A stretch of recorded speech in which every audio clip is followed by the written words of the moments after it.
Synthetic identity fraud is the fastest growing financial crime in the United States, and most people have never heard of it. It works because the person being flagged doesn't actually exist. And in this video I'll explain what synthetic identity fraud is, how criminals build a fake identity from a mix of real and fabricated data, how to spot the warning signs, and how to protect yourself and your institution. So, the short version: a criminal takes a real social security number, pairs it with a fake name and date of birth, builds up a credit over months until the profile looks actually legitimate, and then borrows as much as possible and disappears. No victims files a complaint because the identity was never a real person. So that's essentially what we're gonna be talking about. Let's jump into today's video.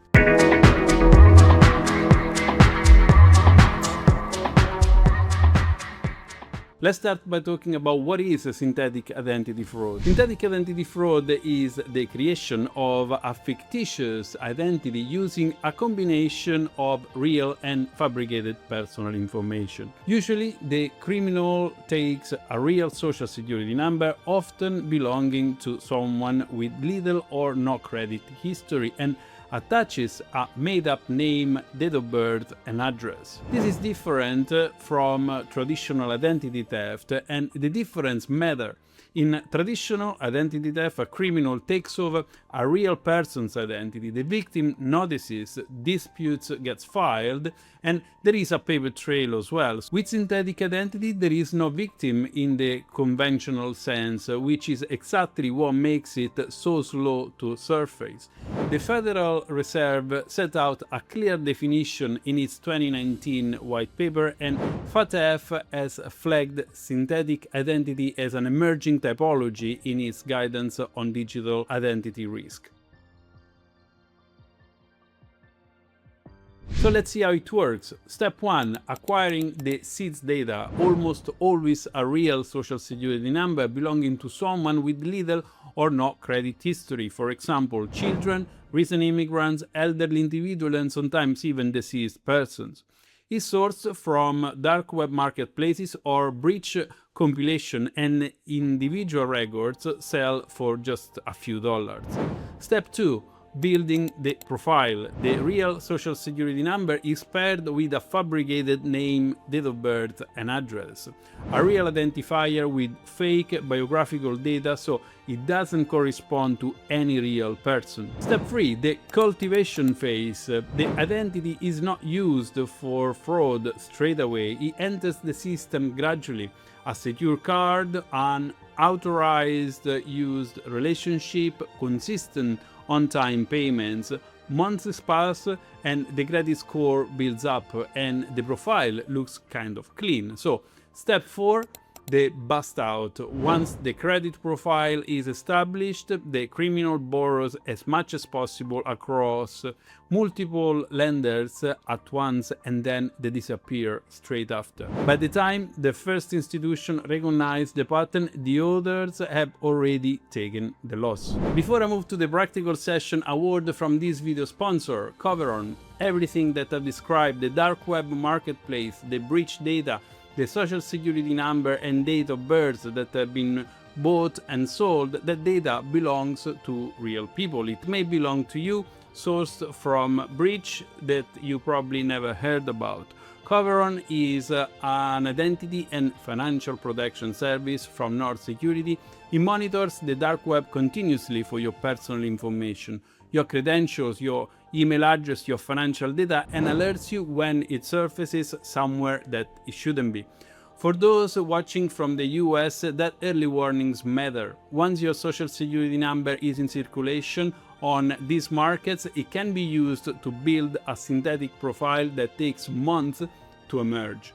Coveron also provides up to $1 million in identity theft recovery costs for your eligible losses. So, if your data is misused, you are not navigating the consequences alone. Use code FinCrime Agent at coveron.com/FinCrime Agent for up to 76% off, and you will find the link in the video description and right here on the screen.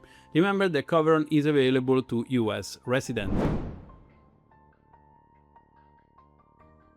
How to spot it? For an individual, the hard part is that you often can't see it directly. A synthetic identity built on your own or your children's unused SSN can exist for months without showing up. The warning signs that do appear: credit accounts or pre-approval offer in your name or someone who has never actually applied for a credit, mail for a familiar name at your address, or a child who already has a credit file with activity on it, which can be extremely unusual.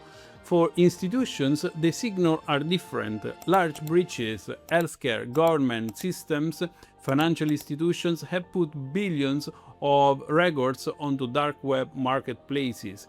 The 2017 Equifax breach alone exposed the SSN date of birth and address history of roughly 147 million Americans, and that data has circulated ever since. So when a new profile appears with credentials that originated from a known breach dataset, static document check at onboarding will not catch it. The signals that works are network level: shared device IDs, overlapping address history, common phone numbers, and thin files that behave a little too perfectly.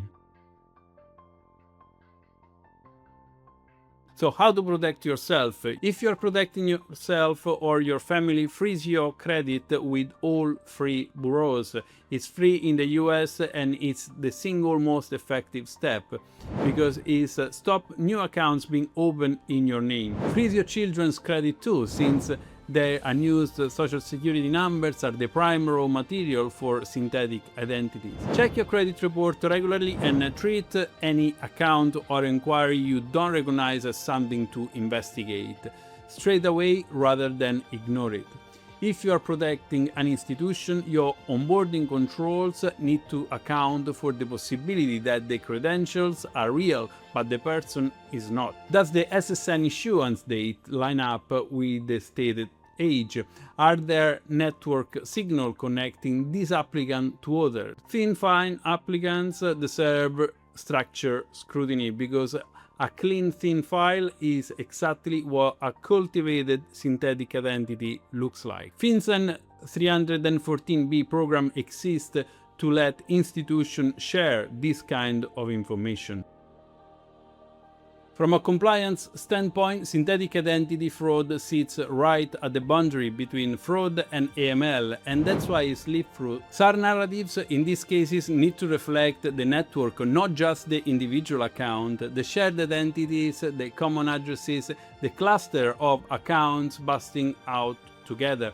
If your fraud and AML teams are still operating in silos on this typology, there is a structural gap that is worth closing. If you want to develop practical structured knowledge across AML typologies and investigation that holds up in front of an auditor or regulator, my FinCrime Career Accelerator is built for exactly that.